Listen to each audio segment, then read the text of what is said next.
अस्सलाम वालेकुम नाज़रीन, प्रोग्राम ओपिनियन विद अली काजी में बलीकार अवां यासिर अहमद हमको स्टूडियो में ज्वाइन करता सीनियर तज्जियाकार अली काजी साहब। वेलकम अली साहब। Thank you Yasir. अली साहब, बिलावल भुट्टो ज़रदारी थोड़ी देर पहिरियों प्रेस कॉन्फ्रेंस कई जंहिंमें CEC जे पंहिंजे मीटिंग जो एजेंडा उन्हनि ॿुधायो, जंहिंमां जेका PDM सां रिलेटेड ॻाल्हि हुई उन्हनि जो चवणु त भई शोकॉज़ नोटिसिस जेके आहिनि उहे वापसि वरिता वञनि, उनखे फाड़े छॾियूं, कल्ह बि फाड़े छॾियूं, अॼु रिजेक्ट करे छॾियूं। उन्हनि जो अनकंडीशनल अपॉलॉजी असांखां घुरी वञे, असांखां ऐं ANP खां, ऐं PDM जे अंदरि जेके बि असां वटि उहिदा हुया या जेके बि असांजी स्टेयरिंग कमेटी जा मेंबर्स हुया, असां उन सभिनी खां इस्तीफ़ो ॾियूं। सही, कल्ह त शोकॉज़ नोटिस खे बिलावल भुट्टो साहब फाड़े उछलाए छॾियो हो, लेकिन अॼु लफ़्ज़ इस्तेमालु न कई त असीं PDM खां धार पिया थियूं, पर इस्तीफ़ा ॾियण जो ऐलान कयूं त असां पीपल्स पार्टी जा जेके बि माण्हू PDM में मुख़्तलिफ़ उहिदनि ते हुआ हू फौरी तौर ते इस्तीफ़ा ॾियनि था। माना सिधी ॻाल्हि आहे न, PDM खां धार थियण जो ऐलान कयो आहे, पर चवनि कोन पिया। ऐं जॾहिं सवाल बि कयो वियो बिलावल साहब खां त उन चयो त भई तव्हां पंहिंजा लफ़्ज़ मुंहिंजे मुंहं में न विझो, असीं चओ पिया असां इस्तीफ़ा ॾेई छॾिया आहिनि। सो ऐं पोइ हुनजो हिकिड़े हंधि अची लॉजिक इहो ॾिनो, मंतक बिलावल साहब इहो ॾिनो त छाकाणि त PDM मूं ठाही, यानी बिलावल साहब ठाही, त असीं कीअं अलॻि थींदासीं हिन खां। लेकिन वरी थोरी देरि खां पोइ पाण ई चई त पीपल्स पार्टी ANP खां सवाइ पाकिस्तान डेमोक्रेटिक मूवमेंट न थींदी, पाकिस्तान इस्तीफ़ा दो मूवमेंट थी वेंदी, यानी PDM न रहंदी। सो PDM खां धार थी वई आहे पीपल्स पार्टी। हाणे हिनखे तव्हां लफ़्ज़ कहिड़ा बि ॾींदा रहियो, PDM खां पीपल्स पार्टी अॼु धार थी वई। हिन जो इस्तीफ़ा चओ, पर हिन जो सोली सिंधी में सिधो मतिलबु आहे त अॼु खां पोइ PDM जो हिसो न आहे पीपल्स। जीअं ANP त सिधो चयो त असीं धार पिया थियूं, बिलावल साहब सिधो न चयो असीं इस्तीफ़ा ॾियूं पिया, ऐं पोइ जेके तनक़ीदूं कयूं, पोइ जेके जीअं थियो मामिलो सॼो, त उनखां पोइ हाणे हीअ रस्ता धार थी विया। ऐं हुननि पाण चयो बिलावल साहब त असीं ज़ाती हैसियत में पीपल्स पार्टी जेका आहे उहो जिदोजहद कंदी रहंदी, ऐं सिलेक्टेड हुकूमत जे ख़िलाफ़ु जेको आहे इमरान ख़ान हुकूमत जे ख़िलाफ़ु असीं जिदोजहद जारी रखंदासीं, असीं पंहिंजी अपोज़िशन कंदासीं। पीपल्स पार्टी ANP सलाह मशवरे सां हाणे अॻिते जे लाइ लाइअमल ठाहींदा, यानी हिकिड़ो धार थी वियो किसो। बिलावल साहब अॼु हिकिड़ी ॻाल्हि इम्पोर्टेंट ॿी बि कई, हुननि चयो त जीअं असां नवाज़ शरीफ़ जे दौर में पार्लियामेंट खे बचाइण में पंहिंजो किरदारु अदा कयो, उहो किरदारु असां अॼु बि अदा कयूं पिया, हाणे बि कंदासीं, हाणे बि कयूं पिया। छा हो नवाज़ शरीफ़ जे दौर में? छा हो नवाज़ शरीफ़ जे दौर में? हो त इमरान ख़ान अची धरणो आयो हो पार्लियामेंट जे साम्हूं, इस्तीफ़ा बि ॾेई छॾिया, त पार्लियामेंट जे साम्हूं धरणो हणी चयईं त बाबा पार्लियामेंट टोड़ियो, नयूं इस्तीफ़ाऊं नयूं इलेक्शन्स करायो, ठीकु आहे। माना पर पोइ उन महिल पीपल्स पार्टी ऐं समूरी ॿियूं पार्टियूं जेके हुयूं उहे सभु नवाज़ शरीफ़ सां बीठियूं हुयूं, बशमूल MQM ऐं सभु, ऐं सिर्फ़ु इमरान ख़ान साहब सां ताहिरुल क़ादरी साहब बीठल हो, जेको पार्लियामेंट जो हिसो ई न हो। त पीपल्स पार्टी बहरहाल हिकिड़ी मेजर पॉलिटिकल फोर्स हुई, उन महिल नवाज़ लीग जो साथ ॾिनो, ऐं पार्लियामेंट टुटण खां बची वई, यानी फ्रेश इलेक्शन्स न थिया। इमरान ख़ान बि इहो न पियो चए त मार्शल हणी छॾियो, हू बि चयो पियो त फ्रेश इलेक्शन्स करायो। त बिलावल साहब चयो त असां हुन महिल बि पार्लियामेंट जो दिफ़ा कयो, अॼु बि कयूं पिया, यानी अॼु बि असां इस्तीफ़ा न ॾेई करे पार्लियामेंट खे टुटण खां बचाए वरितो। ठीकु, इहा गुज़ारिश आउं तव्हां काफ़ी अरसे कयां पियो त इख़्तिलाफ़ जेको नवाज़ लीग ऐं पीपल्स पार्टी जे दरमियान आहे, छाकाणि त अर्ली इलेक्शन्स वक़्त खां अॻु चूंडूं जेके आहिनि उहो को ग़ैर जमहूरी ॻाल्हि त न आहे, दुनिया में थियनि थियूं। हिन सां को पार्लियामेंट जी बेतौक़ीरी बि कोन थी थिए, चए यार पार्लियामेंट जी बेतौक़ीरी थी वई त फ्रेश मिड टर्म इलेक्शन थी आहे, न, पॉलिटिकल डेमोक्रेटिक प्रोसेस जो हिसो आहे। पार्लियामेंट जो दिफ़ा, यानी पार्लियामेंट पंहिंजो मुद्दत पूरी करे, हिकिड़ो मौक़ुफ़ आहे। पर अगरि इहो मौक़ुफ़ सही आहे त अगरि पार्लियामेंट पंहिंजे वक़्त खां अॻु टुटी वञे, ऐं उहो जेको आहे फ्रेश इलेक्शन थी वञनि, इहा अगरि ग़ैर जमहूरी ॻाल्हि आहे त पोइ लॉन्ग मार्च जी त पीपल्स पार्टी बि हिमायत पे कई, माना त पोइ लॉन्ग मार्च अगरि थिए, मिसाल हीअं त ॻंढे छॾियो नवाज़ लीग ऐं JUIF त बाबा इस्तीफ़ा ॾियो त लॉन्ग मार्च कयूं, पर जे मिसाल लॉन्ग मार्च थी वञे हा ऐं पार्लियामेंट जे साम्हूं धरणो लॻी वञे हा, त मुतालबो छा हुजे हा? फ्रेश इलेक्शन करायो। अगरि मुतालबो इहो न हुजे हा, ऐं मुतालबो उते इहो कजे हा त तव्हां महिरबानी कयो हटो असांखे इन हाउस चेंज आणणु ॾियो, त इहो त को मुतालबो ठहे कोन हा। छाकाणि त इन हाउस चेंज लाइ त तव्हांखे अंदरि ई वेही तोड़ जोड़ करणी आहे, तव्हांखे पार्लियामेंट जे ॿाहिरि वेही धरणो हणण जी ज़रूरत ई कोन्हे.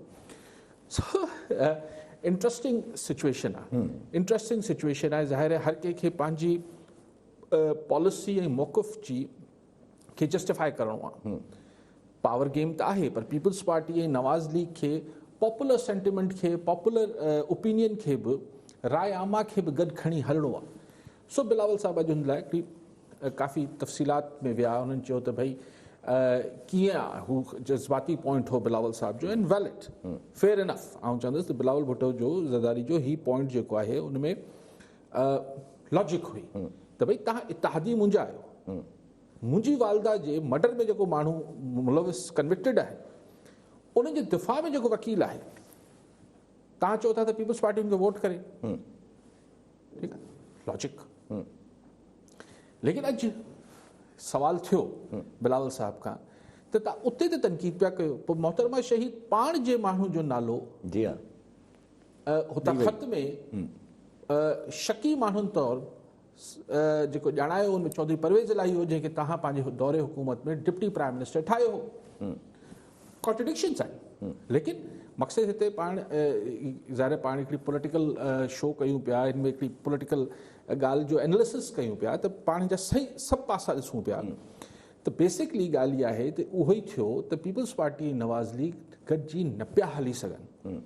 कॉन्फ्लिक्ट ऑफ इंट्रस्ट आहे, मुफ़ादनि जो, ॿिन्ही दुनियनि जो मुफ़ादनि जो टकराव आहे.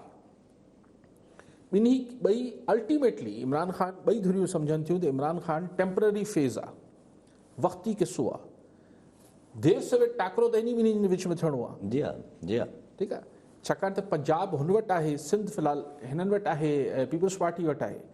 सो लेकिन इंट्रस्टिंग सिचुएशन इहा डेवलप थी त PDM एज़ एक्सपेक्टेड, ख़ैर उनजो ॻाल्हि त पहिरीं थी वई, पर बाज़ाब्ता ऐलान अॼु बिलावल साहब करे छॾियो त हू हुनजो हिसो न रहंदा. ऐं हुन खां पोइ तव्हां ॾिसो त हुन पासे खां बि रद्दमल बि छा आयो आहे. रद्दमल बि इहो आयो आहे त जनाब हुन ते शायदि छा नालो न गफ़ूर हैदरी साहब जेके आहिनि JUIF जा, उन्हनि ते चयो त खेसि ख़ुशी थी आहे त पीपल्स पार्टी हली वई आहे, माना दिली ख़्वाहिश हुई. जी हा राणा सनावला चयो आहे त ठीकु आहे, असीं PDM नोटिस वापसि वठी छॾे थी, तव्हां गिलानी साहब खां इस्तीफ़ा ॾियारे छॾियो लीडर ऑफ अपोज़िशन जी हैसियत में. लेकिन अॼु बिलावल सां हाणे पाण सभु शयुनि खे ईअं जोड़ण जी कोशिशि कयूं था. अॼु बिलावल सां हिकिड़ी इंट्रस्टिंग ॻाल्हि कई. उन चयो त जिन्हनि धुरियनि अपोज़िशन जे PDM जे लॉन्ग मार्च खे PDM इस्तीफ़ान सां नथी कयो हो. जी हा दरअसल उहे ज़िम्मेवार आहिनि PDM खे तोड़ण जो. जी हा उहो केरु आहे? जी हा ज़ाहिरी तरह त JUIF मौलाना फज़ल अहमद ऐं नवाज़ लीग, ज़ाहिरी तरह त इहे ॿ धुरियूं हुयूं जी हा जिन्हनि ज़िद ॿधी बीठा त इस्तीफ़ा ॾियो त लॉन्ग मार्च ते हलूं. त शायदि इशारो बिलावल साहब जो सिर्फ़ु ऐं सिर्फ़ु अगरि JUIF ॾे हो त थी सघे थो, मूंखे ख़बर न आहे, चाहे नालो हुन कंहिंजो न खयो, पर ज़ाहिरी तरह मौक़िफ़ ख़्वाहिश त नवाज़ लीग जी बि हुई त इस्तीफ़ा ॾियनि. सो अॼु वरी बिलावल साहब चयो त असीं त कोन था ॾियूं, असां तय करे छॾियो आहे इस्तीफ़ा कोन ॾींदासीं, पर अगरि कंहिंखे ख़्वाहिश आहे त भले ॾेई छॾे. जी हा हाणे अकेली नवाज़ लीग ॾेई छा कंदी, जिनको देने हैं इस्तीफ़ो वो दे उते ते. जी हा सो हिकिड़ी डेवलपमेंट आहे. ऐं लेकिन किथे विचे सुरनि में बिलावल साहब अॼु इहो बि चयो त लेकिन हिकिड़ी वर्किंग रिलेशनशिप अपोज़िशन जे विच में रहणु खपे. बिल्कुलु ठीकु आहे, लेकिन ॾिसो यासित असांजी सियासत में माण्हुनि जा हथ पेर केतिरा ॿधल हुजनि था, की हिकिड़ी धुर लाइ नथो चवां. ज़ाहिरी तरह सभु अपोज़िशन बि करे रहिया हुजनि था, ही बि आहे हू बि आहे. सिंपल कैलकुलेशन आहे, सेनेट में 100 सेनेटर्स आहिनि, यानी तव्हां वटि 51 मेंबर हुजनि त चेयरमैन सेनेट तव्हांजो थी सघे थो. हींअर छा सूरत हाल आहे, टीह माण्हुनि 30 सेनेटर्स त यूसुफ रज़ा गिलानी साहब खे साइन करे ॾिनो त हीअ असांजो लीडर ऑफ अपोज़िशन आहे, 30 मेंबर इहे पका थी विया. ॿिनि ॿियनि फाटा वारनि बि दिलावर ख़ान सां गॾिजी अची अलॻि ग्रुप गिलानी साहब सां गॾु बीठा आहिनि, यानी 32 थी विया. 18 खनि शायदि नून लीग जा आहिनि, इहे घणा थी विया? 50. ही ANP जा 5 JUI जा, ही थिया 55. 4 ॿिया आहिनि, ही जेके ॿ अचकज़ई साहब जा शायदि हिकिड़ो आहे, अचकज़ई जा ॿ PK में 2 आहिनि ऐं 2 NP। ठीकु आहे, 2 ANP, ठीकु आहे, इहे थी विया 59। हिकिड़ो ही मिंगल साहब जो बि हूंदो शायदि, हिकिड़ो मिंगल साहब जो 60, हिकिड़ो जमात इस्लामी जो। हलो जमात इस्लामी खे छॾियूं, 100 मां 60 सेनेटर जेके आहिनि अपोज़िशन जे बेंचनि ते वेहंदा, पर संजराणी साहब जे ख़िलाफ़ हाणे ॾेखारींदा नो कॉन्फिडेंस ला के तो दिखाओ। 60 हुयो, सभिनी मञो, आलम अशकार अपोज़िशन जे बेंचनि ते वेठा आहिनि। जी हा, मैक्सिमम साइड अपोज़िशन बेंचेस ते वेठी आहे। 60 सिधा पधरा, 60 सेनेटर वेठा आहिनि अपोज़िशन बेंचनि ते संजराणी साहब जे ख़िलाफ़, हाणे ॾेखारी नो कॉन्फिडेंस न ईंदी। ठीकु आहे, कॉलर वठी वठो, मोटी अचूं था। प्रेमी मुस्तफ़ा गारो मां। जी मुस्तफ़ा साहब, छा सुवाल हूंदो? हा साईं, जीअं हींअर अली कायद साहब जन खां हिकिड़ो सुवाल आहे त जीअं तहरीक लबैक जो अॻवान गिरफ़्तार थियो आहे, उन खां पोइ गिरफ़्तार थियण खां पोइ रोड ब्लॉक थी था वञनि ऐं लाइन कट साईं जी लाइन कटिजी वई शायदि। जी, सो गुज़ारिश पे कयमि त 60 सेनेटर आहिनि अपोज़िशन जा, नो कॉन्फिडेंस हाणे ॾेखारियो। जी हा। सो असां वटि इहो मतिलबु ज़ाहिरी तरह असीं सभिनी जा बयानिया बि तमामु तकड़ा तिखा, हीअं आहे, घटि न थींदी, फलाण थींदो, अवाम जी बालदस्ती ऐं जमहूरियत ऐं पार्लियामेंट। जमहूरियत मीन्स रूल ऑफ मेजॉरिटी, अक्सरियत जी हुकुमरानी। जमहूर जी रीत इहा ई आहे न। Democracy, what does democracy means as far as power structure is concern. So Nawaz League, Peoples Party, JUI, अलिफ बे सभु मिलाए जुलाए 60 सेनेटर आहिनि। चेंज करे ॾेखारीनि संजराणी। जी हा।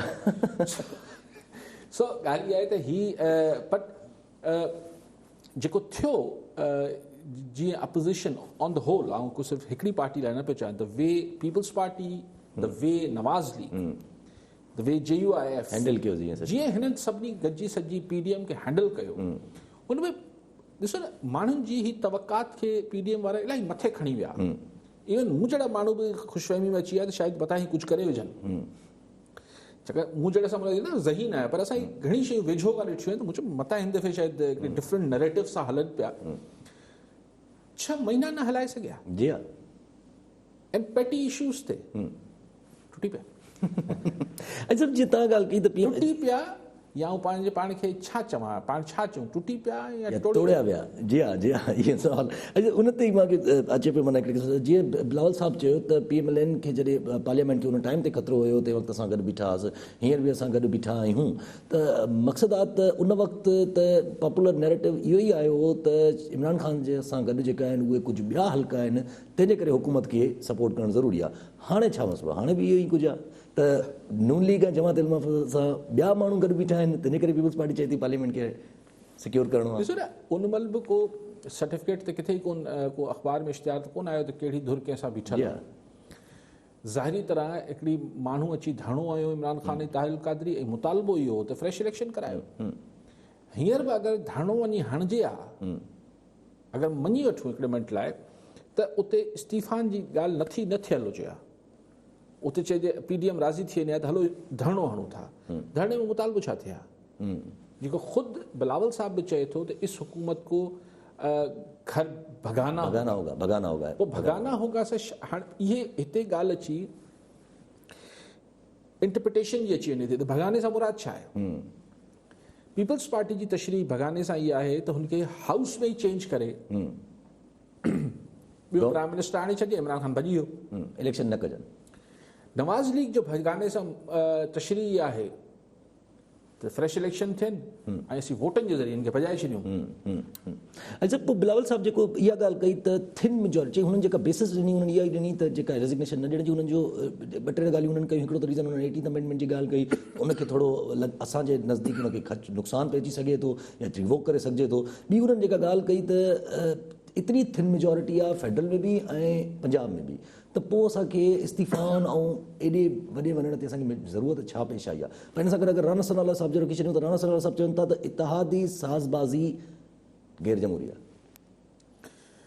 ॾिसो, ॻाल्हि इहा आहे त बिलावल साहब जी लॉजिक इहा आहे त छाकाणि त एतिरी थिन स्लिम मेजॉरिटी ते बीठल आहे पंजाब हुकूमत ऐं फेडरल हुकूमत, त पाण खे एरेना में हू जेको दंगल जो मैदान आहे उनजे अंदरि रहणु खपे त केॾी महिल बि हालात मटिजनि जी हा त पाण हिननि खे ज़ब्को कराए छॾियूं छाकाणि बीठल तमामु स्लिम मेजॉरिटी जेको बिलावल साहिबु लफ़्ज़ इस्तेमालु कया त स्लिम मेजॉरिटी ते बीठल आहिनि त तमामु थोरी अक्सरियत ते हुकूमतूं बीठल आहिनि त मतिलबु उहो चइबो आहे न त तव्हांखे डांसिंग फ्लोर ते हुजणु खपे त कहिड़ी ख़बर केॾी महिल लक लेडी अची वञे you have to be on the dancing floor त मतिलबु केॾी महिल थी सघे थो लक लेडी अची वञे क़िस्मत जी देवी अचे ऐं तव्हां सां गॾु डांस करणु शुरू करे छॾे त अंग्रेज़ी में जीअं उनखे चइबो त ॻाल्हि इहा आहे त बिलावल साहिबु उन ई अप्रोच सां आहे त भई हुते मौजूदु हुजूं कहिड़ी ख़बर केॾी महिल छा थिए थो केॾी महिल सिलेक्टर्स ऐं सिलेक्टेड जे विच में अगरि को डिफरेंसिस थी वञे त we should be there to offer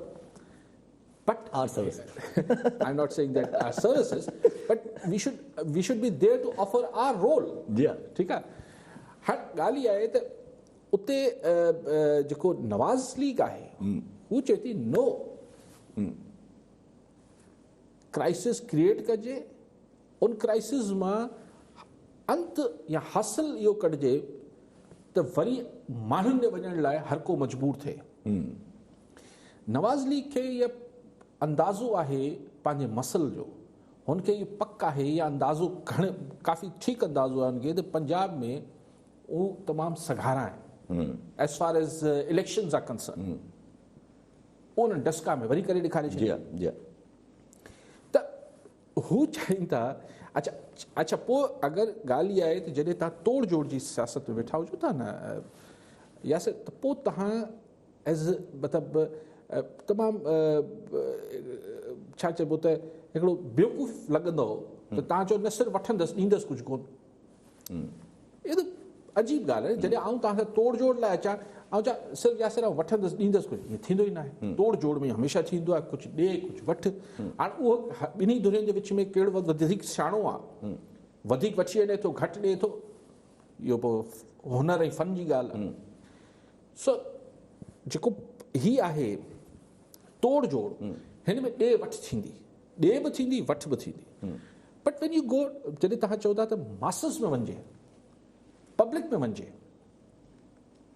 त पोइ उते तव्हांखे ॾियणु ज़रूरी न आहे या तमामु घटि ॾियणो पए थो त माण्हुनि खे ई ॾियणो पए थो सो तव्हांखे पार्लियामेंट जे अंदरि मुंहिंजी तव्हांखे मिसाल ॾिनो तव्हां 60 सेनेटर आहियो तव्हां सजनाणी साहिब खे नथा हटाए सघो न तोड़ जोड़ आहे न हिते तोड़ जोड़ आहे तोड़ जोड़ में हू जेके आहिनि हू तव्हां खां वधीक सघ रखनि था जी हा जी हा ठीकु आहे सभु कॉलर असां सां गॾु तालिब लाशारी शदाद कोट मां जी लाशारी साहिबु छा सुवालु हूंदो मुंहिंजो इहो सुवालु हूंदो कल्ह कोई शेख रशीद बयानु ॾिनो आहे सिंधियुनि जे कार्डनि जे बारे में त हिननि जा कार्ड न थियणु खपनि त इहो चवे थो त ॿियूं धुरियूं जेके आहिनि त उहे राज़ी न आहिनि मां कुझु थो करे सघां त हीउ वफ़ाक़ी वज़ीर आहे हिन हीअ त मिसाल हर एजेंसियुनि जो माण्हू आहे पोइ इन जो मक़सदु त छा आहे एजेंसियूं जेके आहिनि त असांजे सिंधियुनि जे कोई ख़िलाफ़ु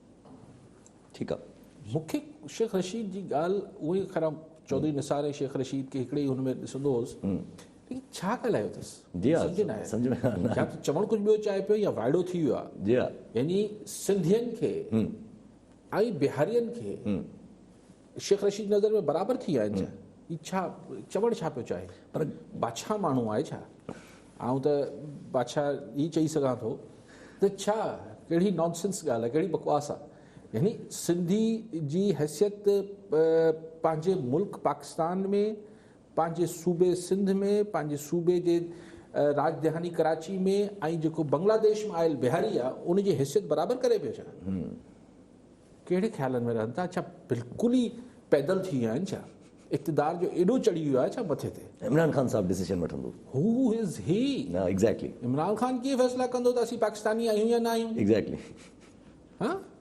इमरान ख़ान शायदि हू केरु थींदो आहे केरु बि केरु थींदो आहे जी हा या सर तव्हांखे पाकिस्तानी थियण लाइ मुंहिंजे सर्टिफिकेट जी ज़रूरत आहे जी हा जी हा या मूंखे पाकिस्तानी थियण लाइ तव्हांजी पर बिहारियुनि खे खपे थो सर्टिफिकेट या बर्मियन खे खपे थो because they don't belong to Pakistan migrate करे आया आहिनि अफ़गान जेके इमिग्रेंट्स आहिनि उन्हनि खे खपे थो पोइ तव्हां उहो पॉलिसी ठाहियो था उते सिंधियुनि जो हिकिड़ो मौक़ुफ़ आहे ॿियनि जो एमक्यूनि जो ॿियो मौक़ुफ़ रहियो आहे ॿियनि जो टियों रहियो आहे उहो हिकिड़ी अलॻि बहस आहे छाकाणि त असीं त आहियूं पाकिस्तानी, असीं त आहियूं हिंद सिंध वासी, सिंध में विहारिनि त असांजो त मौक़िफ़ आहे त के छा थियणु खपे न थियणु खपे। हाणे उन ते पोइ हिकिड़ी अलॻि बहस आहे। हू चवंदा आहिनि असां हाणे 30 सालनि खां रहिया पिया आहिनि, हिते पैदा थिया आहिनि, हीअ थियो आहे उते, बट हीअ चए छा पियो त सिंधी ऐं बिहारी जेके आहिनि इहे जेके आहिनि कराची में NIC ते ठाहिण, शिनाख्ती कार्ड ठाहिण ते मसइलो। मूंखे खिल बि अचे अच्छा सफ़ा ज़हन किथे ॿिए हंधि हली वियो आहे, छा थिए थो। मूं पहिरें हक़ में मूं सम्झो त शायदि चवणु इहो चाहे पियो शेख रशीद, शायदि अगरि आउं बेनिफिट ऑफ डाउट ॾियां त छाकाणि त बिहारियुनि जे कार्डनि ते सिंधियुनि जो हिकिड़ो मौक़िफ़ आहे त न ॾिनो वञे, पर हुन एतिरो चिटो चयो आहे ऐं हद आहे त 24 कलाक गुज़री आहिनि। हाणे बेनिफिट ऑफ डाउट बि नथो ॾेई सघां त 24 कलाक गुज़री आहिनि, पर अची तरजीद या वज़ाहत त करे ऐं हद था कनि असांजा सहाफ़ी भाइर बि। अॼु असद उमर आयो, को बि वफ़ाक़ी वज़ीर मिले त पुछिजे सही त भई शेख रशीद नथो जवाबु ॾे, छा स्टेटमेंट आहे, वॉट नॉनसेंस यार। त सिंधी ऐं बिहारी बराबरि थी आहे, पोइ सुभाणे अॻवानी ऐं सिंधी बराबरि थी आहे, पोइ सुभाणे अॻवानी ऐं पंजाबी बराबरि थी आहे, पोइ सुभाणे बर्मी ऐं बलोच बि बराबरि थिया ऐं जेके बिहारी बर्मी ऐं अॻवानी ऐं पख्तून बि बराबरि थिया। पोइ माना हीउ मुल्क असांजो न आहे, हीउ शेख रशीद फ़ैसिलो कंदो ऐं इमरान ख़ान फ़ैसिलो कंदो। जी हा, हद थी ठीकु आहे। सभु कॉलर इन ते आहे हिकिड़ो ॿियो बि सवाल आहे, अचूं था हिन ते। ज़ुल्फ़कार बबर उमरकोट मां। जी बबर साहब, छा सवाल हूंदो? वालेकुम अस्सलाम। असांजो जो सवाल आहे कुर्सी छा चयो पिया त असां सिंध में म्यूनसिपालिटी नौकरी ॾिनियूं आहिनि। मुंहिंजो बाबा कंहिंखे ॾिनो, असां जेलूं खाधी आहिनि उमरकोट में, MRD तहरीक में कामरेड मोहम्मद बबर जो पुटु पियो ॻाल्हायां, मुंहिंजे चाचे कामरेड वाल साहिब कोड़ा खाधा आहिनि, जेलूं खाधियूं आहिनि, कंहिंखे तव्हां नौकरी ॾिनियूं आहिनि। 2012 खां वठी हेसि तक तव्हां कंहिंखे पटे वाली कोन्हे ॾिनी, ऐं उन खां पोइ असां पैरामेडिकल स्टाफ हुआसीं, पंहिंजो रोज़गार कमाईंदा हुआसीं, असांजूं क्लिनिकूं सील कराए असांखे बेरोज़गार हिननि करे छॾियो आहे, का हिननि नौकरी कोन्हे ॾिनी। असां इहो मुतालबो मीर मनवर वटि बि खणी वियुसि, मुंहिंजो साईं असांखे क्लिनिकूं खोलाए ॾियो या असां। ठीकु आहे, ठीकु आहे साईं, कीअं बयानु ॾिनो? ठीकु आहे। ख़ुर्शीद शाह जे लाइ चवनि था असांखे ख़ुर्शीद शाह साहिबु उमरकोट में किथां अलाए हाणे साईं किथे जोड़नि पिया। ऐं सभु हिते हिकिड़ो नंढिड़ो अगरि शेख रशीद सां गॾु रखी वठूं त शेख रशीद थोरी देरि पहिरियां जेका आहे उहा सवाल कयो वियो पंहिंजो ज़ुल्फ़कार मिर्ज़ा साहिब खां, इन जे बारे में त छा आहे? हिकिड़ो सेकेंड आऊं बबर साहिब जी हिकिड़ी ॻाल्हि सॼी अक्सर चयो वेंदो आहे त MRD में कोड़ा खाधासीं, MRD में कयोसीं, तव्हांजे वॾनि छा को कमिटमेंट वरिती त असां ही क़ुर्बानी ॾियूं पिया जमहूरियत लाइ, नौकरी मिलंदी त पोइ असांखे सुभाणे नौकरी मिलंदी? ईअं सुवाल आहे। अक्सर दोस्त जी ॻाल्हि कंदा आहिनि त मां सोचींदो आहियां त छा हुननि पंहिंजे जज़्बे जे तहत उहे क़ुर्बानियूं न ॾिनियूं, छा उनजे पोयां इहो मुफ़ाद हो? ईअं सुवाल आहे। जी तव्हां कुझु पुछो। इहो पंहिंजो ज़ुल्फ़कार मिर्ज़ा साहिब खां इहो सुवाल कयो। न बबर साहिब सभु फ़ोन कयो आहे, जवाबु त ॾियोसि, ॻाल्हि मुनासिबु नथी थिए। ॿी ॻाल्हि इहा आहे बबर साहिब त अगरि तव्हांजी क्लिनिकूं छो सील कयूं वयूं आहिनि? अगरि तव्हां क्वालिफाइड डॉक्टर्स आहियो त अगरि तव्हांजी क्लिनिक सील कयूं आहिनि त वॾी ज़्यादती आहे। पैरामेडिक्स क्लिनिक नथो हलाए सघे, अगरि तव्हां कंपाउंडर आहियो या तव्हां को इहो क्लिनिक त नथो हलाए सघे के रजिस्टर्ड डॉक्टर सां गॾु। अगरि तव्हां मैरिट ते आहियो त तव्हांखे बिल्कुलु नौकरी मिलणु खपे। मैरिट तहरीक में क़ुर्बानी ॾियणु त न थियणु खपे। मतिलबु पोइ उन्हनि नौजवाननि कहिड़ो ॾोह कयो जिन्हनि जे पीअरनि जेको आहे MRD में तहरीक न हलाई, भले उहो मैरिट ते हुजे, उनखे नौकरी न मिले। जी हा, ठीकु आहे। कॉलर पहिरियों कॉलर वठी वठूं, पोइ अचूं था जेको कॉमेंट ते। इमदाद अली कुंबर वारे मां। जी कुंबर साहिब, छा सवाल हूंदो? सवाल असांजो काज़ी साहिब खां इहो आहे त सॼी सिंध में पीपल्स पार्टी वारनि खे वोट ॾेई थकी पिया। ऐं काज़ी साहिब जॾहिं सिंध जो दौरो कयो जी, जॾहिं काज़ी साहिब सॼी सिंध साईं सवाल कयो। साईं सुवाल असांजो इहो आहे त जॾहिं सॼी सिंध जो काज़ी साहिब दौरो कयो, बेहतरीन जलसा जुलूस थिया, उन में काज़ी साहिब खे वोट न मिलियो। अहिड़ा काज़ी साहिब जहिड़ा बेहतरीन माण्हू उन्हनि खे असेंबली में नथो आणियो वञे, या अयाज़ लतीफ़ अली जो आहे उनखे असेंबली में नथो आणियो वञे। ठीकु आहे साईं, तव्हां TV जो आवाज़ बंदि करे कॉल कयो या TV। मां त अलाए सालनि खां हलां थो, मां त हिकिड़ी आगाही ॾियां थो, मां त माण्हुनि में हिकिड़ी प्रचार कयां थो। सिंध सां मुहबत जो ऐं पॉलिटिकल जेका मुंहिंजी अंडरस्टैंडिंग आहे उहा टीवी ते बि कयां थो, वञी बि कयां थो। छो नथो मोकिलियो वञे, केरु मोकिलींदो? ऐं अहिड़ो मूंखे शौक़ु बि कोन्हे, सची ॻाल्हि आहे। छो नथो मोकिलियो वञे? अच्छा, तव्हां कुझु ॻाल्हि पिया कयो। जी हा, अॼु सभु शेख रशीद जो जेको इहो कमेंट हो, इन ते ज़ुल्फ़िकार मिर्ज़ा GDA जा मेंबर हुननि खां सवाल कयो वियो हिकिड़ी क़िस्म, त उन्हनि चयो मां कमेंट त न आहे ॿुधो, शेख रशीद जो मां बयानु त न आहे ॿुधो, पर मां इहो चई सघां थो त मरसूं सिंध में ॾेसूं खां वधीक जेको आहे सिंध जे बारे में सही डिसीजन्स ऐं सही दिलि रखण वारो इमरान ख़ान आहे। न साईं, आउं डॉक्टर साहिब सां डिसएग्री थो कयां इंतिहाई माज़रत सां। डॉक्टर साहिब हींअर माशाल्लाह सिहतयाब थी वापसि मीडिया में नज़र आया, आई विश हिम ऑल द बेस्ट, लेकिन आउं नथो एग्री कयां। मतिलबु इमरान ख़ान साहिब जी पॉलिसी सिंध जे हवाले सां पीपल्स पार्टी सां तव्हां 100 तनक़ीद कयो, डॉक्टर साहिब ऐं उन्हनि जा हिकिड़ा पहिरीं वेझा बि हुआ, पोइ हाणे सख़्तु ख़िलाफ़ आहिनि, उहो संदन बिल्कुलु आउं हुनजो एतिराम कयां। I would not have commented political preferences आहे, पॉलिटिकल प्रेफरेंसेस पंहिंजी जाइ ते आहिनि, पर इहो चवण त इमरान ख़ान सिंध जे लाइ बहितरु आहे, मतिलबु इहा पॉलिसीज़ बहितरु त हाणे केरु हूंदो आहे न हूंदो आहे, लेकिन इहो इन ते आउं डॉक्टर साहिब सां मिर्ज़ा साहिब सां इतफ़ाक़ नथो कयां। मतिलबु ॻाल्हि इहा आहे त तव्हां असांजे ॿेटनि ते अची वेही रहो ऐं चओ त ही ॾिसो पीपल्स पार्टी ते 100 तनक़ीद, 100 ॻाल्हियूं पाण कयां थो, हिन गवर्नमेंट पीपल्स पार्टी सां मुराद पीपल्स पार्टी गवर्नमेंट ते 100 तनक़ीद, सभु शइ ठीकु, आई माई सेल्फ क्रिटिक जॾहिं हूंदो आहे जेका ॻाल्हि हुजे, लेकिन हाणे चइजे त हू अची फेडरल गवर्नमेंट चई पई वञे त बिहारी ऐं सिंधी हिकु बराबरि आहिनि, डॉक्टर साहिब चए थो त हू माज़रत सां आई डोंट एग्री। ठीकु आहे, ठीकु आहे अली साहिब। ऐं फेसबुक ते सवाल खणी वठूं था, नसीर अहमद छुटो वारे खां पुछनि था त पीपल्स पार्टी पंहिंजी साख बचाइण लाइ PDM खां धार थी या अञा ॿियो कुझु इस्टेब्लिशमेंट खां मिलण वारो आहे? साख बचाइण लाइ साईं जो सवाल आहे, साख बचाइण लाइ कीअं? पीपल्स पार्टी इन करे धार थी आहे, साईं चवनि था इन करे धार थी आहे। साईं आउं सम्झां थो त ॻाल्हि आहे त पॉलिटिकल एंड पर्सनल, पहिरीं पॉलिटिकल डिफरेंसिस, पॉलिटिकल इंट्रस्ट ते डिफरेंस हो पीपल्स पार्टी नवाज़ लीग जो, पोइ शायदि थोरो पर्सनल बि थी वियो आहे, पोइ ॿिन्ही जो हाणे कॉकटेल थी वियो आहे। जी हा, ठीकु आहे सभु कॉलर सां गॾु। इमदाद अली चन्ना मदेजी मां। जी चन्ना साहिब, छा सवाल हूंदो? अस्सलाम वालेकुम। वालेकुम अस्सलाम। हेलो जी जी वालेकुम अस्सलाम। सर सवाल इहो आहे त कल्ह शेख रशीद साहब जेको बयानु ॾिनो आहे त कार्ड असां वज़ीर आज़म फ़ैसिलो कंदो त सिंधियुनि खे बिरमिन खे फलाणनि खे कार्ड ठाहे ॾियूं या न ॾियूं, त शेख रशीद सर पाण बयानु ॾिनो ऐं जा वरी कंहिं साफ़ीअ सवाल कयोसि, अगरि साफ़ीअ सवाल कयो अथसि त उहो साफ़ीअ छो सवाल कयो अथसि? ठीकु आहे साईं। साईं टीवी ते पार्लिमानी रहिजे क़िबला प्रोवोकेशन, इहा ई प्रोवोकेशन जी बिलावल साहब बि ॻाल्हि कनि पिया। बिल्कुुलु बिलावल साहब बि उन ते रिएक्शन ॾिनो आहे, ठीकु रिएक्शन बिलावल साहब ॾिनो आहे त प्रोवोकेटिव आहे ऐं सेंसलेस आहे, लीगली पॉलिटिकली मॉरली कंहिं बि हिसाब सां मूंखे शेख रशीद जो बयानु किथे फिट थींदे ई नज़र नथो अचे।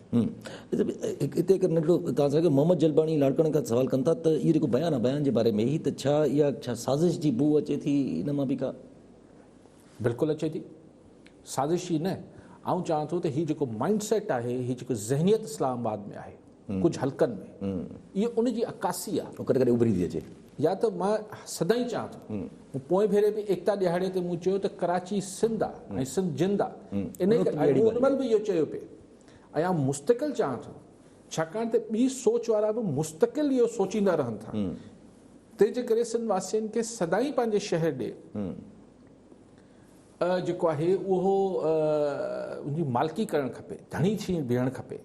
ईअं बसि हिकिड़ो ॾींहुं हिकिड़ी ॻाल्हि करे छॾणु, हिकिड़ो रिएक्शन, हिकिड़ो स्टेटस रखण सां सिर्फ़ु न आहे, असांखे अमली तरह बि पंहिंजी शहर जी पंहिंजे जो धणी थियणु खपे सिंध वासियुनि खे। आउं हिन में तासुब न कंदो आहियां, तव्हांखे ख़बर आहे त आई ऑलवेज से कि ॾिसो जेको बि हिन धरती खे पंहिंजी मां सम्झे थो, धरती जे इंट्रस्ट सां जुड़ियल आहे, उहो सिंध वासी आहे। पोइ हाणे घर में हू उर्दू पियो ॻाल्हाए या छा ॻाल्हाए पियो, मतिलबु असां वटि खोड़ फैमिलीज़ आहिनि जेके 100 सालनि में ज़म थियूं आहिनि, उहे अॼु बि घरनि में पंजाबी ॻाल्हाईंदा, पर हुननि जी दिलि बि सिंध सां धड़के थी, त आउं केरु थींदो आहे चवण वारो त न हू सिंध वासी कोन्हे या हू मूंखां वधीक सिंध जो दर्द नथो रखे, छाकाणि त घर में पंजाबी थो ॻाल्हाए या पछतो थो ॻाल्हाए।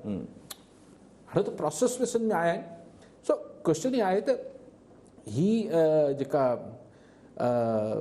साज़िश थी करे, हा ही ज़हनियत आहे, हिकिड़ो माइंड सेट आहे त मतिलबु कराची खे के सूरत हज़म करण वारी ॻाल्हि आहे, उनजी हिकिड़ी कंटिन्यूएशन अकासी आहे। प्राइम मिनिस्टर फ़ैसिलो कंदो त सिंधियुनि खे कराची में शनाख़ती कार्ड मिलनि, यार हद थी वई, कमाल करे ठीकु आहे सर अच्छा अगरि पंहिंजो वापसि अचूं मौलाना अब्दुल गफ़ूर हैदरी वारी ॻाल्हियूं जेके हलनि पियूं असांजी सियासत ते त मौलाना अब्दुल गफ़ूर हैदरी साहिबु चयो त युसरत गिलानी जेसिताईं इस्तीफ़ा नथो ॾिए तेसिताईं पीपल्स पार्टी हाणे PDM में वापसि बि नथी अचे हुन पीपल्स पार्टी बिलावल साहिबु चयो त PMLN खे इहो सोचणो पवंदो त हू हाणे इमरान ख़ान ऐं सिलेक्टेड जी अपोज़िशन करणु चाहे थी या पीपल्स पार्टी जी अपोज़िशन करणु चाहे थी जॾहिं मरीम नवाज़ साहिब खां इहो सवाल कयो त मरीम नवाज़ साहिब जो चवणु त असां इहो जेको रद्द अमल आयो आहे शोकॉज़ नोटिस खां पोइ इहो असां मौलाना साहिब जी दानिशमंदाना सोच ते छॾियूं था अच्छा हाणे मरियम नवाज़ साहिबा जो जेको रिएक्शन आहे उहो सुबुह जो आहे छाकाणि कोर्ट खां ॿाहिरि हुन मीडिया सां ॻाल्हायो मतिलबु हुन कलोको जेको बिलावल साहिब जो उहो फाड़ण वारो हो शोकॉज़ नोटिस उन ते रद्द अमल ॾिनो आहे राणा सनाउल्ला ऐं गफ़ूर हैदरी साहिब जेके आहिनि इन्हनि ही बिलावल साहिब जी प्रेस कॉन्फ्रेंस ॿुधी पोइ रिएक्शन ॾिनो आहे सो लेटेस्ट रिएक्शन ही आहे ऐं मुंहिंजो ख़्यालु आहे त हाणे काफ़ी ॾींहं थी विया मौलाना फज़ल रहमान अञा ताईं न आया आहिनि ऐं तव्हां हिन में किथे शायदि छो बिलावल साहिबु बाज़ाब्ती सां धार थियण जो ऐलान करण बदिरां इस्तीफ़ा ॾिए उहो मुंहिंजी नज़र में त ॻाल्हि बराबरि थी वई आहे लेकिन किथे शायदि हुन हिकिड़ी गुंजाइश छॾी आहे त अगरि मूंखे परचाइणु चाहियो त आउं न पियो चाहियां त PDM खां धार थियो आहियां या के ॿिए मौक़े ते अची वरी अगरि PDM ऐं असीं गॾु थी सघूं त आउं इहो गुंजाइश छॾियां पियो ऐं सिर्फ़ु इस्तीफ़ा ॾियां पियो मुंहिंजी पार्टी सिर्फ़ु इस्तीफ़ा ॾिए पई PDM जे उहिदनि तां न त इहो लफ़्ज़ ANP वांगुरु हुननि इहो न चयो सिर्फ़ु ही हिकिड़ी फॉर्मेलिटी आहे बाक़ी त अमली तरह त धार थी वई पीपल्स पार्टी लेकिन किथे शायदि बिलावल भुट्टो ज़रदारी हिकिड़ो छॾी आहे का हल्की हिकिड़ी गुंजाइश छॾी आहे त सुभाणे टेक्निकली चई सघे त मूं छॾी थोरी ॾेखारियो मूं किथे चयो त मां छॾे ॾिनी आहे PDM मूं त इस्तीफ़ा ॾिनी पोइ बसि हाणे सरचा थी वियो परचिजी वियासीं पाण में जी हा जी हा जी भले सभु इन जेका छॾी अथऊं इहा जेका तव्हां ॻाल्हि कयो था त इहा जेका नंढड़ी ॻाल्हि छॾे हिकिड़ी हिकिड़ो किथे वेह छॾे ॾिनो अथऊं त छा इहो इन करे आहे छो जो अञा ताईं सही नमूने सां मौलाना फज़ल रहमान सां कम्युनिकेशन डेवलप न थी आहे वापसि मथां डेवलप थिए मौलाना फज़ल रहमान साहिब सां हाणे छाकाणि त हाणे PDM खां धार थी विया आहिनि बिलावल साहिब त हाणे इहा ॻाल्हि को राज़ न आहे मुख़्तलिफ़ तव्हां जेके बाख़बर हल्का आहिनि या सहाफ़ती हल्का आहिनि जेके बाख़बर आहिनि तव्हां उन्हनि में ॻाल्हि आम अॼु खां न आहे 6-8 महीननि खां आहे त बिलावल भुट्टो ज़रदारी आसिफ़ ज़रदारी साहिबु न जी हा बिलावल भुट्टो ज़रदारी साहिबु ऐं मौलाना फज़ल रहमान साहिबु को हुननि जे दरमियान का घणी केमिस्ट्री न आहे को हिक ॿिए सां घणो हू जेल नथा थियनि थोरो ख़ैर उमिरि जो फ़र्क़ु आहे लेकिन जीअं मरियम नवाज़ साहिब आहे मौलाना फज़ल रहमान साहिब बिल्कुलु कंफर्टेबल हुजे थी बिलावल साहिबु मौलाना फज़ल रहमान सां कंफर्टेबल नथो रहे हाणे चऊं था जॾहिं PDM खां धार थी विया आहिनि अॻु में चवंदा त सो इहो को आम हाणे भले तरदीद थी वञे लेकिन इहा ॻाल्हि को लिकल न आहे हिकिड़ो ओपन सीक्रेट आहे त बिलावल साहिबु ऐं मौलाना साहिबु don't go well with each other open secret आहे को राज़ जी ॻाल्हि न आहे सो जीअं मरियम नवाज़ ऐं बिलावल साहिबु जी हिकिड़ी बॉन्डिंग थी पए केमिस्ट्री ठही जुड़ी पए उहो कॾहिं बि बिलावल साहिब ऐं मौलाना साहिब जी जुड़ी न आहे सो मौलाना साहिबु बिलावल साहिब जे लाइ त को बाक़ी हाणे आसिफ़ ज़रदारी साहिबु पर आसिफ़ ज़रदारी साहिब जो बि हाणे मामिलो नवाज़ शरीफ़ ऐं हुननि जो पर्सनल बि थी वियो जी हा जी हा जी हा जॾहिं पर्सनल थी वियो आहे त पोइ थोरो मुश्किल पैदा थी वेंदी ठीकु आहे अली साहिबु हिकु फेसबुक ते आख़िरी सियासत जे हिसाब सां आख़िरी सवाल अगरि रखी छॾियूं त माणक हकीम बकीरा आख़िरी न कयो तव्हां जी बकीरा शरीफ़ मां साईं सवाल आहे त छा बिलावल भुट्टो ज़रदारी साहिब जो PDM खां अलॻि थियण जो फ़ैसिलो बिलावल भुट्टो ज़रदारी खे फ़ाइदो ॾींदो यानी पीपल्स पार्टी खे फ़ाइदो ॾींदो या वधीक परेशानी जो सबबु थींदो हाणे इन सां गॾु अगरि मां हिकिड़ो नंढो अगरि अर्ज़ु करे वठूं त शेख रशीद साहिब जो जीअं इहे ॻाल्हियूं अचणु शुरू थी वियूं आहिनि त शेख रशीद साहिबु कल्ह बि हिकिड़ो जो शेख रशीद साहिब जो वरी बयानु आयो आहे वरी शेख रशीद साहिब जो इहो चवणु त स्विस केसिस बि खोलिया वञनि था पिया वरी CCI वारो मामिलो जेको अॼु थियणो आदमशुमारी वारो उहा CCI में आदमशुमारी बि अप्रूव थी वई त हीअ छा बिल्कुलु हाणे इलाही सारी शयूं तव्हां गॾाए वियो न हिन में जेको सवाल छा बुकेरा फ़ाइदो थींदो या नुक़सानु फ़ाइदो नुक़सानु त ॾिसो इन जी तशरीह अलॻि हुजे थी हीअ को सिधो कारोबार न आहे नालो छा आहे साईं जो माणक हकीम बकीरा शरीफ़ माणक साहिबु इहो को ईअं को हाणे 2 ऐं 2 4 न आहे इन जा पंहिंजा डिघे मुदे में हिकिड़ा हिन जा रिज़ल्ट निकिरंदा ऐं जेको नंढे मुदे में जा ॿिया रिज़ल्ट निकिरंदा हाणे इहो आउं नथो हिन ते पोइ केॾी महिल तफ़सील सां ॻाल्हाईंदासीं बाक़ी हीअ जेका डेवलपमेंट थी आहे त आदमशुमारी सेंसस जंहिंजे करे सभु कुझु रुकियल हो असांजी NFC बि रुकियल हो, असांजो जेको आहे लोकल बॉडीज़ जा इलेक्शन बि रुकियल हुआ। फाइनली अॼु CCI में अक्सरियती राय सां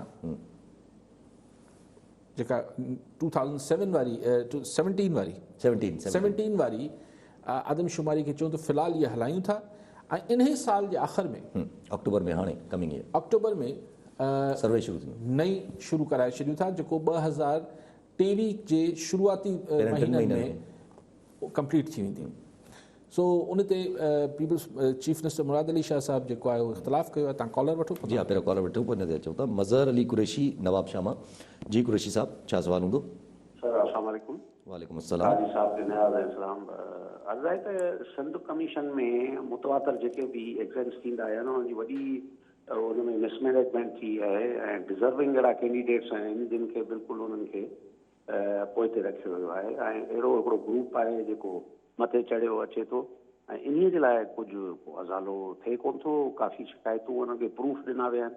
सर इन बारे में जी हा, सिंध पब्लिक सर्विस कमीशन जी सही बिल्कुलु। सिंध पब्लिक सर्विस कमीशन जी क्रेडिबिलिटी हाणे उहा रही न आहे जेका कंहिं ज़माने में हूंदी। काफ़ी शिकायतूं, काफ़ी स्कैंडल्स, अदालतनि में बि मामला विया। पोइ हिन खे वरी ट्रांसपेरेंट मतिलबु वधीक अहिड़ा माण्हू आंदा वञनि जिन्हनि ते पोइ जिन जी साख हुजे ऐं जीअं इहो हाणे उनखे वापसि बहाल कजे उनजी साख। वक़्ती आहिस्ता आहिस्ता साख हाणे डेवलप थींदी। हाणे त मुश्किल टाइम लॻंदो हिन में। हू ॻाल्हि कयूं था असां पॉपुलेशन वारी। जी आदमशुमारी त पाण ॻाल्हायो पिए त ज़ाहिर सिंध जो इन ते मौक़ुफ़ इहो हो त ही सिंध सां ज़्यादती थी आहे। फैक्ट बि आहे त उहो आदमशुमारी जेका आहे हिकिड़ी कॉन्ट्रोवर्शियल आदमशुमारी हुई।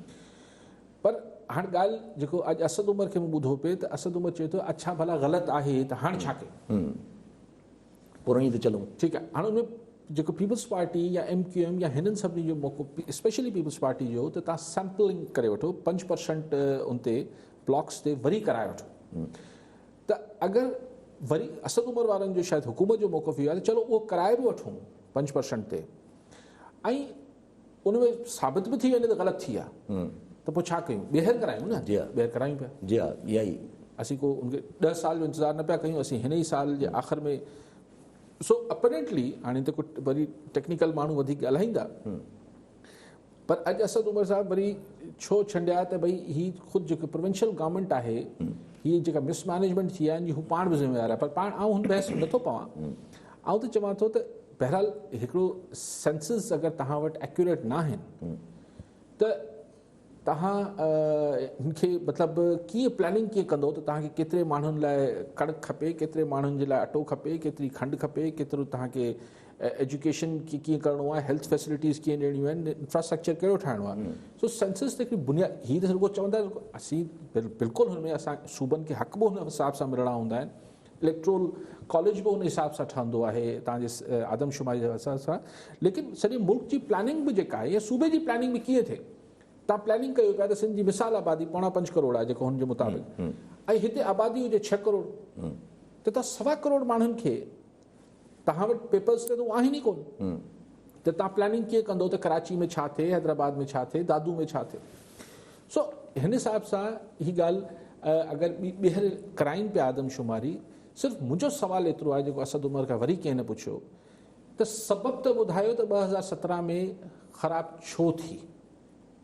अगरि तव्हां सबबु न ॿुधाईंदो ऐं हुनजो सदबाब न कंदो सबबनि जा ॿीहर बि थी सघे थी त जेको तव्हां वरी हींअर करायो पिया बकौल असद उमर जेको हक़ीक़त बि आहे त हिन ते तमामु घणो ख़र्चु ईंदो सरकार ज़ाहिर वरी ख़र्चु कंदो ऐं अगरि तव्हां सबबु दूर न कया त वरी कॉन्ट्रोवर्शियल थींदियूं, वरी शफ़ाफ़ न थींदियूं।